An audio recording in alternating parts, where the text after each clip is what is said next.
sommes-nous appelés à charger le peuple de Dieu ou à les orienter pour qu'ils puissent trouver la solution à leurs problèmes?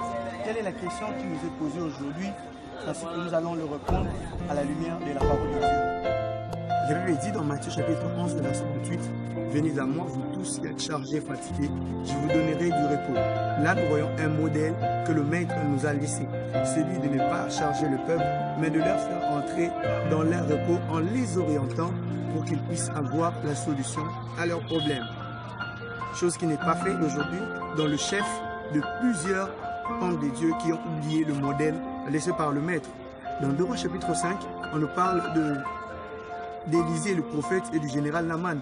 Lorsque le général est venu chez lui, Élisée lui a juste orienté pour qu'il puisse avoir la guérison. Et la Bible dit qu'après être guéri, il donna même de présent au prophète. Mais comme Dieu ne lui avait pas permis de le prendre, il dit au général de rentrer paisiblement dans sa maison. Mais la Bible dit, lorsqu'il rentrait paisiblement chez lui, le serviteur du prophète est allé demander ce que le maître n'avait pas demandé.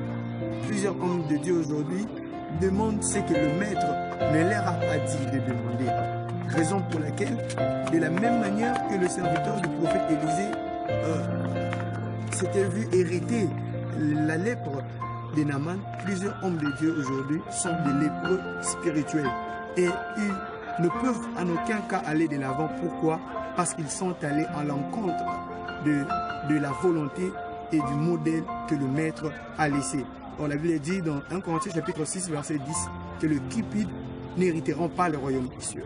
Écoutez, chers hommes de Dieu, nous ne sommes pas appelés à servir l'argent, mais nous sommes appelés à servir Dieu, à servir le Seigneur et en montrant le peuple de Dieu la voie qui leur conduit à leur guérison, la voie qui leur conduit au succès, la voie qui leur conduit à voir la gloire de Dieu dans leur vie.